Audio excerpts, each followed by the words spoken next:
Bienvenue sur Acrobatic Sports TV pour suivre la 6e et avant-dernière étape du circuit Coupe du Monde de trampoline et de tumbling. Nous sommes à Loulé au Portugal cette fois. Acrobatic Sports vous a emmené tout au long de ce circuit en Belgique, en Suisse, en Pologne, en Espagne et récemment en Russie.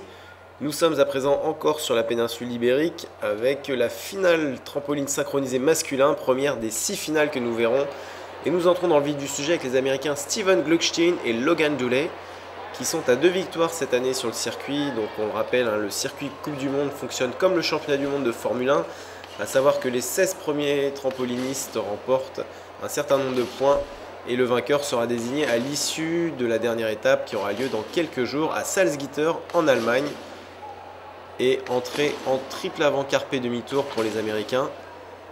Le trampoline synchronisé, c'est assez simple, donc les athlètes doivent réaliser la même figure en même temps, 10 figures différentes, le même principe qu'en individuel. À la notation individuelle évaluée par le jury que vous voyez au fond, une note de synchronisation est affectée par un système de laser placé sous l'étoile et qui calcule le différentiel, permettant donc de classer les meilleurs des moins bons d'un point de vue de la simultanéité. Voilà, donc on revoit ce ralenti, vous voyez, bon marquage de position et les Américains qui prennent une première place provisoire dans cette finale. On le rappelle, les 8 meilleurs athlètes issus des qualifications accèdent à la finale. Et nous sommes à présent avec les Russes, Nikita Fedorenko et Dimitri Outchakov. Outchakov au premier plan, champion d'Europe junior 2006 de trampoline. Depuis, il joue dans la cour des grands et il a remporté cette année en individuel une étape de Coupe du Monde. C'était en Pologne début juillet, juste devant le Français Sébastien Martini.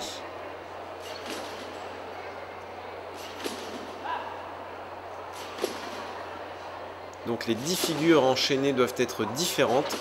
Dès que les athlètes sont partis, ils ne peuvent plus revenir en arrière. Le moindre contact avec l'appareil tout autour, où vous voyez les tapis ou le pads, donc ce qui protège les ressorts, est sanctionné par un arrêt d'exercice. Donc les athlètes se retrouvent complètement à la traîne du classement. Une belle prestation de la part des Russes.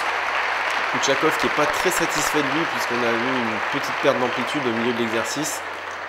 Sera suffisant pour aller chatouiller les Américains. On le voit là, ce salto arrière tendu un petit peu relâché. Et c'est une deuxième place avec 48,90 et conclusion en Miller. Double arrière tendu 3 vrilles, on le rappelle, inventé par l'américain Wayne Miller dans les années 70, qui fut champion du monde de trampoline 1968 et 1970. Et cocorico, nous sommes à présent avec Sébastien Martini au premier plan et au fond Grégoire Penn, les Français vice-champions du monde 2009, vice-champion d'Europe 2010 et toujours bien placés. On le rappelle, ils ont remporté la Coupe du Monde en Pologne à Wrocław début juillet pour leur première sortie sur le circuit.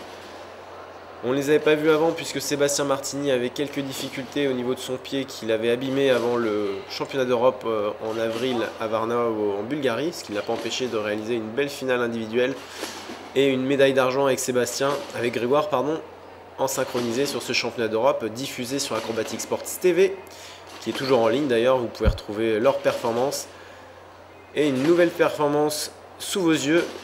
Je vous laisse apprécier la synchronisation, individuellement c'est très propre. Et c'est super, malgré le petit déplacement de Sébastien en milieu d'exercice, il tire la langue, Seb, il était se faire peur près du tapis. Et Greg qui le félicite, bravo les gars. Et Guillaume Bourgeon, le successeur de Franck Bardi qu'on vient de voir à l'écran, nouvel entraîneur de l'équipe de France. Et on voit donc que l'amitié prédomine dans ce sport, puisqu'on voit au tapis de Grégoire Penn, Luis Nunes, l'entraîneur portugais. Nos Français qui attendent les notes. Et oui, c'est une nouvelle victoire. Félicitations Greg. Bravo Sébastien. 49,50. Nouvelle victoire dans ce circuit. Ce qui les amène à 100 points au général. Ils sont félicités par les Américains. Et oui messieurs, cette fois, c'est la médaille d'argent pour vous. Super, excellent. Félicité à l'instant par Didier Semola, l'entraîneur de l'équipe de France de tumbling. C'est de très bon augure pour le championnat du monde qui se déroulera à Metz du 11 au 13 novembre. Venez nombreux dans la capitale Lorraine. Vous pouvez acheter vos places sur le site officiel metz2010.com et nous espérons vous y retrouver très nombreux. Les athlètes comptent sur vous. L'élite mondiale a rendez-vous dans la capitale de Moselle. en novembre du 11 au 13. Une organisation chapeautée par Jean-Denis Dalzufo et plusieurs centaines de bénévoles. Donc on le voit au classement général, c'est pas encore le cas, donc on voit le classement de cette finale, pardon. Les Chinois Tu Xiao Dongdong 7e, contre-performance pour ces Chinois qui courent toujours après une première victoire en international, et Martini Pen 2e au classement général. C'est de bon augure avant la finale à Salzgitter, dernière étape du circuit dans quelques jours en Allemagne. Et nous sommes à présent avec les demoiselles, donc même concept, hein. Elles sont deux, elles doivent rebondir en même temps, et à ce petit jeu-là, les Hollandaises sont en tête des qualifications. Je vous dis que des bêtises, évidemment les Hollandaises qui passent première de cette finale sont 8e avant la finale, puisque on le rappelle, l'ordre de passage dans la finale est inverse de celui issu des qualifications. Donc les Chinoises que vous voyez à l'écran dominent actuellement le classement. Et elles sont très sympas, les Chinoises Zhong Xingping et Li Dan, toujours très souriantes. Et nous retrouvons donc les Hollandaises Kirsten Boersma et Tara Fock en orange, la couleur traditionnelle des sportifs hollandais.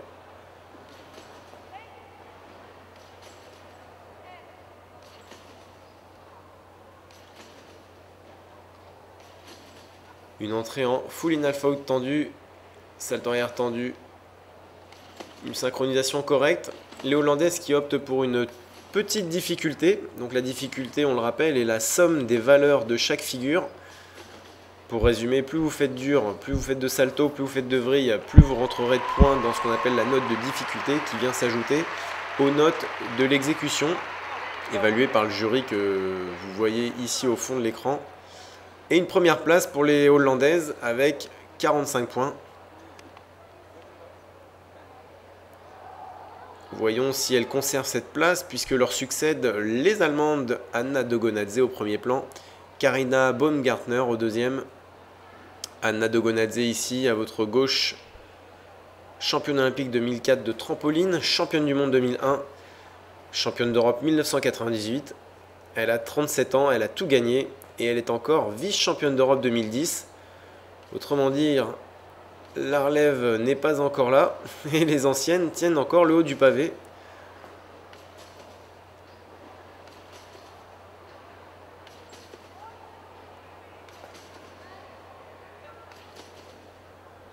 Entrée en double avant carpé, une vrille et demie dans le deuxième salto, suivi de la même figure en troisième, vous le voyez, corps groupé. On distingue donc les trois formes de position possibles au trampoline, groupé, carpé ou tendu. Voilà, ce barani tendu. Et cette conclusion, double arrière carpé. Belle performance, petite difficulté, mais une stratégie qui apparemment va peut-être payer, puisque donc, on voit sur l'individuel, l'exécution est très bonne. Et une deuxième place pour les Allemandes avec 44 points 80. Pour le moment, elles repartent avec une médaille. Voyons si les championnes du monde en titre Xingping Zhong à gauche et Li Dan vont maintenir leur rang.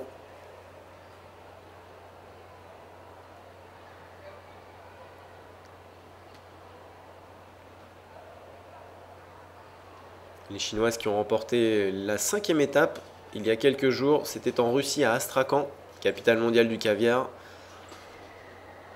où l'équipe d'Acrobatic Sports a été parfaitement reçue par les autorités russes, et notamment Nikolai Makarov, président de la Fédération russe de trampoline. Et une entrée en salto arrière tendu, suivie de double arrière groupé, demi-tour dans le premier salto, demi-tour dans le second. Les Chinoises qui décalent un tout petit peu, mais individuellement ça reste du très très beau trampoline. Oh, gros décalage de Zhong Xingping au premier plan. Et grosse perte d'amplitude. Et on le voit, donc la fin du libre est un petit peu sabordée d'un point de vue synchronisation en tout cas. On voit la zone qui prend beaucoup d'angles. Et c'est une deuxième place pour les Chinoises qui s'inclinent pour la première fois cette saison. Après leur victoire à Davos et à Astrakhan. Les voilà deuxième donc. Et une première victoire dans l'histoire de la Hollande en Coupe du Monde pour Kirsten Boersma et Tara Fock. Devant les Chinoises. Et troisième, nos amies allemandes Anna Dogonadze et Karina Baumgartner. Bravo mesdemoiselles.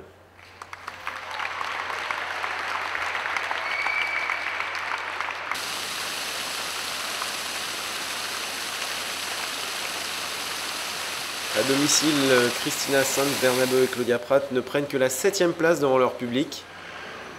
Alors qu'au classement général, on le voit, les Chinois sont toujours en tête avec 190 points, juste devant Anna Dogonadze, Jessica Simon, 3e les Ouzbeks.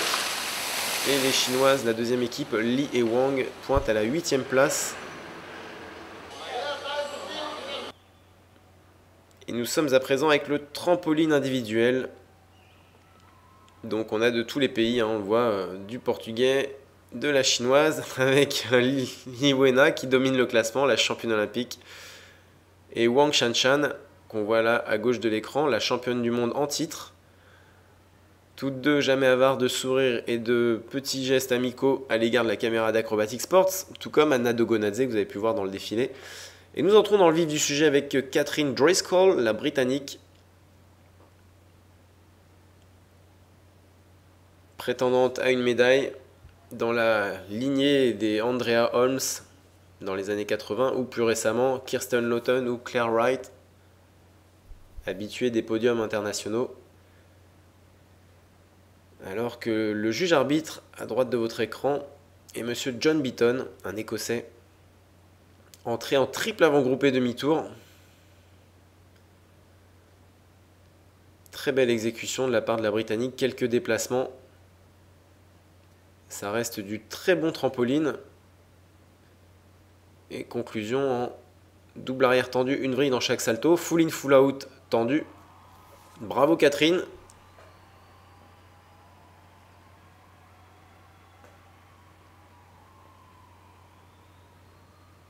Catherine qui n'est pas très contente d'elle, on voit petite flexion de jambe dans ce double arrière carpé. Et une première place provisoire avec 38 points. Sera suffisant pour rester sur le podium, on va le voir. Sachant que les Chinoises tapent toujours très très fort. Et nous avons cette fois sur le trampoline Anna Dogonadze, notre amie championne olympique 2004. Anna qui est mère d'une petite Mariam, qui doit aller sur ses 12 ou 13 ans maintenant. Anna qui a tout gagné et qui continue vraiment le trampoline par pur plaisir, quand son dos ne la fait pas trop souffrir, mais kiné et ostéopathe s'occupent bien d'elle, nous a-t-elle dit. Et vous la retrouverez très vraisemblablement en forme à Metz, au championnat du monde, dans quelques semaines. Le compte à rebours est lancé. Venez voir les meilleurs mondiaux. Un tel événement en trampoline n'arrive que tous les 25 ans en France. Les derniers avaient lieu à Bercy en 1986, remporté par Lionel Pioline, qui sera présent à Metz d'ailleurs. Il nous en a fait part. Et une entrée en triple avant-groupé demi-tour de la part d'Anna.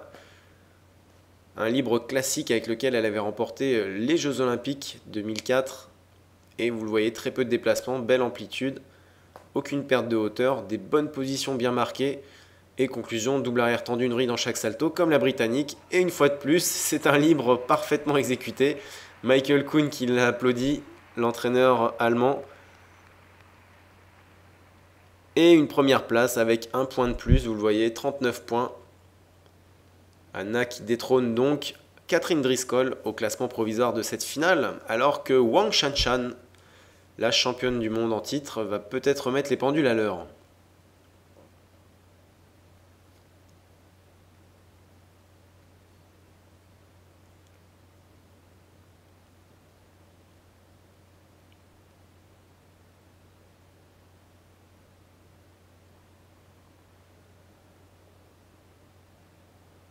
Les Chinois qui organiseront une étape de Coupe du Monde en 2011, ainsi que les Japonais. Le Danemark recevra la dernière étape de 2011. Salzgitter en Allemagne en recevra encore une. La première aura lieu à Varna en Bulgarie en avril. La seconde en mai, fin mai à Saint-Pétersbourg. Et Acrobatic Sports espère vous proposer à nouveau l'intégralité du circuit Coupe du Monde sur son site, commenté en plusieurs langues comme cette année, en russe, anglais, espagnol, allemand, français évidemment, mais aussi italien ou portugais. Il y en a pour tous les pays. Acrobatic Sports TV. Et une entrée en triple avant carpé demi-tour pour Wang Shanshan, très grosse difficulté, avec une deuxième triple rotation. C'est du très très lourd. Elle opte pour l'arme lourde, hein. Et en plus c'est très très bien exécuté, vous voyez, aucun relâchement, des très belles positions. Et conclusion en full in, full out, splendidement réalisé, c'est superbe. Bravo Shan Shan. Oh, elle s'est rassurée. Un petit décalage sur la deuxième figure, mais quasiment passé inaperçu. Et félicité une fois encore. Et bravo Shan Shan. On voit, vous le voyez, sur ce Alfine Rudy Carpe. Et une première place avec 40,40. Elle met littéralement 1,40 à Anna Dogonadze. Ça ne se tient pas vraiment dans un mouchoir de poche. Et une troisième place donc pour Catherine Driscoll, la Britannique. Et une nouvelle victoire après celle obtenue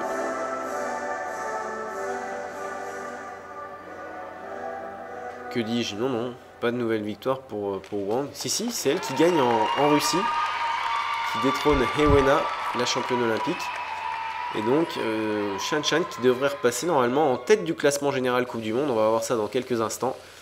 Vous le voyez, Hewena, la championne olympique, 4e seulement, devant la portugaise Ana Rente, alors que Claudia Pratt ne prend que la 7e place.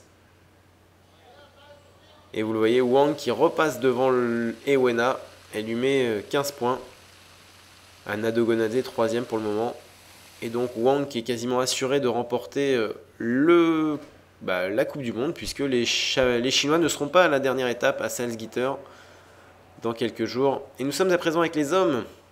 2 Américains, un Allemand, un Géorgien, 2 Japonais, 2 Chinois, avec Dong Dong, le champion du monde, médaillé de bronze aux Jeux Olympiques 2008, qui domine actuellement le classement.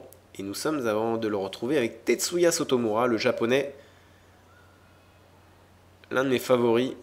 Tetsuya, vous allez voir, normalement, s'il réalise son programme, on part sur 4 triples rotations, avec une deuxième figure qui sera un triple arrière carpé, avec une demi-vrille dans le premier salto et une demi-vrille dans le troisième. Regardez, c'est splendide. Et le 4e triple devant vous, en position groupée. Et là, il envoie les 6 dernières qui sont des doubles rotations, mais ça vrille dans tous les sens. Et c'est surtout parfaitement réalisé.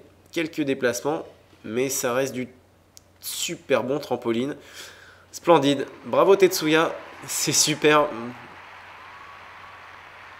Avec Yamaguchi qui est à son tapis, que nous avons retrouvé la semaine dernière en Russie, 3e. Les Japonais sont interchangeables. Et une première place avec 41,40. Et un Asiatique succède à un autre Asiatique, Tu Xiao, le numéro 2 chinois. Donc pour cette année, le circuit Coupe du Monde tourne en fait à un duel entre Tu Xiao et Dong Dong, les 2 chinois, le numéro 1 et le numéro 2.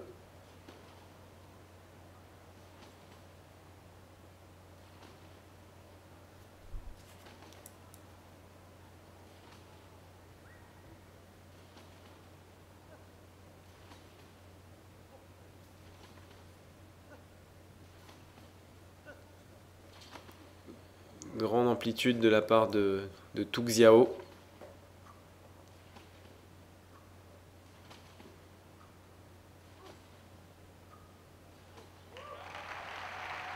Entrée classique avec 3 triples rotations. Vous le voyez, les positions sont splendides. Ça déplace un petit peu, mais ça reste du trampoline top niveau. Et avec 42,10, il passe devant Tetsuya Sotomura. Et la Chine reprend la tête du classement de cette finale.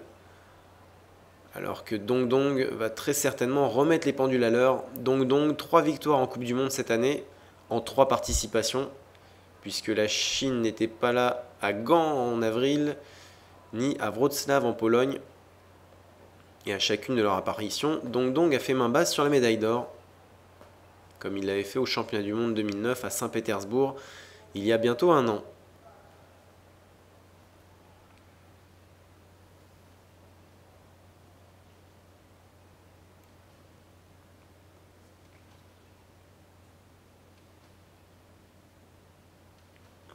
Admirez l'amplitude.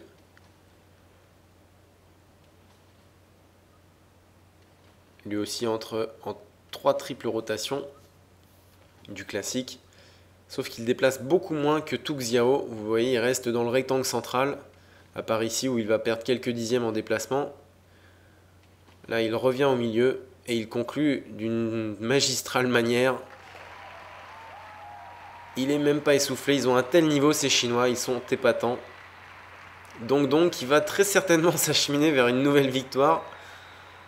Vous voyez, les sorties de toile sont splendides et voilà 43,20. Il met carrément un point, si ma mémoire est bonne, à son compatriote. Et un podium à nouveau 100% asiatique.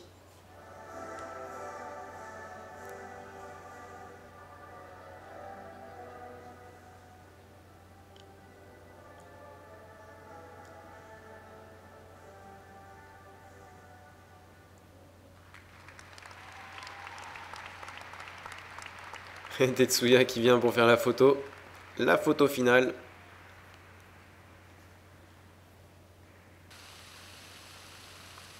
Au pied du podium, l'Allemand Martin Gromowski et Logan Doulé. Malchanceux dans cette finale qui prend la dernière place derrière Yasuhiro Oyama. Et au général, vous voyez donc est assuré de remporter la victoire finale sur ce circuit 2010 devant Tuk Xiao. Henrik Stelic ne devrait pas leur faire d'ombre sur cette prochaine étape. Et nous sommes à présent avec le tumbling. Le tumbling que nous n'avions pas vu en Coupe du Monde depuis la première étape à Gand en avril. Et nous abordons cette finale avec Emily Smith, la Canadienne, qui avait pris une médaille de bronze, il me semble, sur cette étape à Gand. Et vous le voyez, ça décoiffe le tumbling. 8 figures enchaînées à un rythme d'enfer sur une piste élastique de 25 mètres de long. Les athlètes passent deux fois. On a vu un double tendu en milieu de piste. Et avec 32,50, Smith prend une première place provisoire. Nous voyons son deuxième passage ici. Une succession de tempos, une conclusion full groupée. Smith qui prend donc avec 63,90 une première place. Vous le voyez, elle ne repose plus du tout les mains. Une succession de tempos juste à cette septième figure où elle repose les mains pour prendre son amplitude sur ce double arrière tendu avec une vrille dans chaque salto. Et nous sommes avec Elena Krasnokutskaya, la russe, qui entre elle aussi avec un double tendu en milieu de piste et conclut en full back tendu, double arrière tendu avec une vrille dans le premier salto. C'est du très bon tumbling, fluide, rapide, puissant. Et avec 33 points, elle passe devant Emily Smith sur ce premier passage. Voyons si elle maintient son avance sur le second. Double tendu en milieu de piste, même exercice. Et full back cette fois qui est en position carpé. Comment on distingue le carpé du tendu? L'angle tronc-cuisse doit être inférieur à 135 degrés. Et avec 65,70, Krasnokutskaya prend la première place de cette finale. Vous le voyez, rondade, tempo, double tendu, tempo, tempo, tempo, un flic-flac pour reposer les mains et reprendre un petit peu d'amplitude et de puissance. Et full back, tendu. C'était un ralenti du premier passage évidemment. Alors que nous sommes avec la championne du monde en titre, Anna Korobenikova, quasiment intouchable, victorieuse à Gand en avril. Et Korobenikova qui percute tempo double tendu, double carpé et un deuxième double carpé. 3 doubles rotations donc sur les 8 figures de son exercice. C'est la seule à faire ça chez les féminines sur cette finale. Et une première place logique avec 35,40.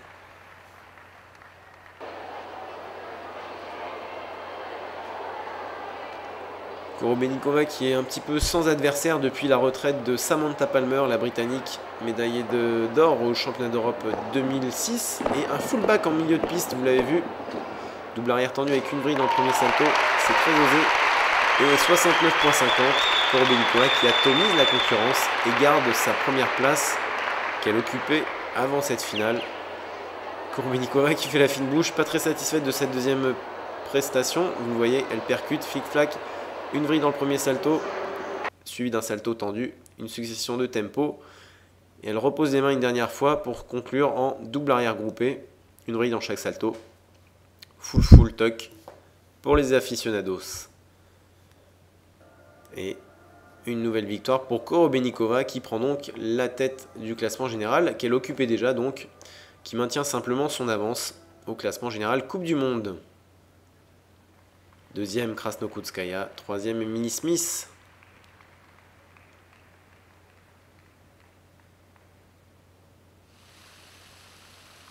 Bianca Butler, la Sud-Africaine, quatrième de cette finale. Et les Françaises Lauriane Lamprin, une très belle cinquième place, ainsi que Marine Debove, l'ex-gymnaste convertie au tumbling, qui prend la 8e place de cette finale.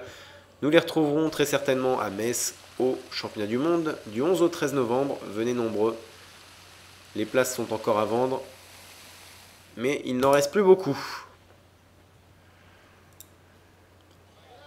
Et nous concluons avec les messieurs, et on voit Yves Tarin à droite de l'écran, le Français, vice-champion d'Europe 2004, qui aura l'honneur d'ouvrir cette finale, avec un deuxième Français qui est actuellement 3e, Michael Gosset. Il passera donc 6e, puisqu'on le rappelle, l'ordre de passage en finale est inverse du classement à l'issue des qualifications. Honneur au mieux classé pour pouvoir ajuster son exercice de la meilleure manière en fonction de ce qui sera passé avant son passage. Et nous entrons dans le vif du sujet avec Alexander Seifert, le Canadien,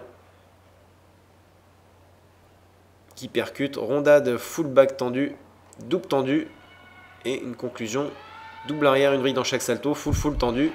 On le voit donc, grosse prise de difficulté chez les garçons. Et avec 36-40, une première place pour le Canadien.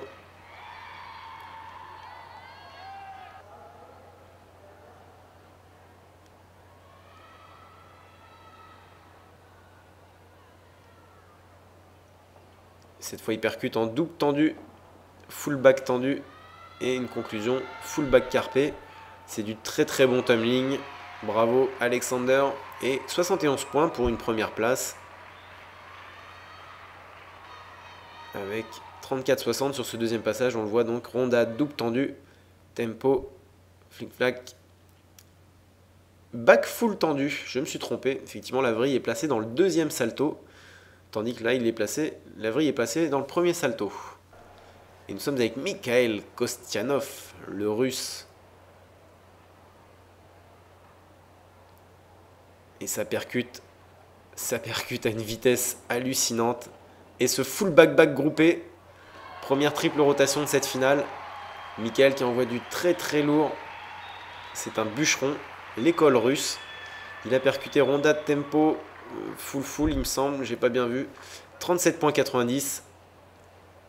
C'est du tumbling magnifique, vous le voyez, malgré la prise de risque et la difficulté exécutée.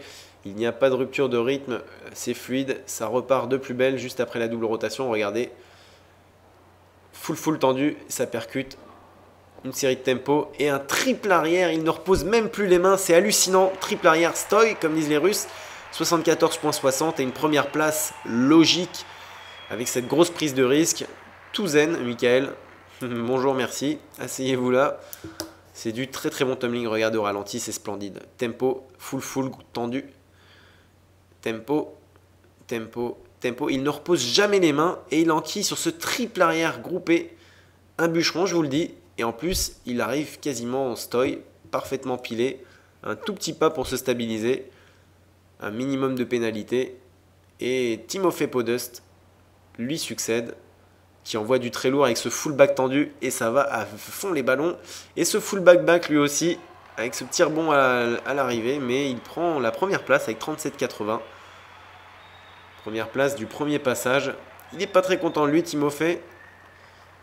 Un petit peu moins mastoc que son compatriote au niveau de la carrure, mais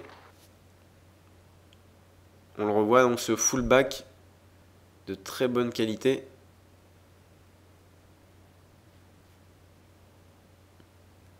Et full back groupé sur ce premier passage, splendide.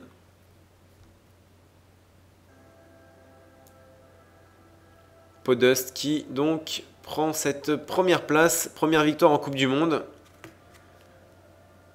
On revoit ce passage fantastique.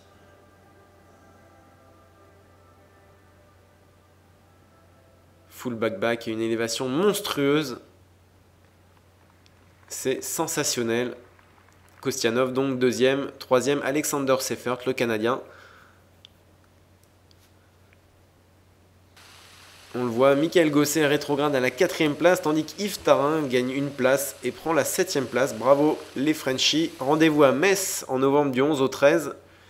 On voit au classement général dans quelques instants, Kostianov est en tête avec 90 points, 63 points pour Jonas Green, le Danois. Et Michael Gosset, très belle performance, 55 points, est actuellement 3e. Julien Bretel, on ne l'oublie pas, 5e avec 39 points.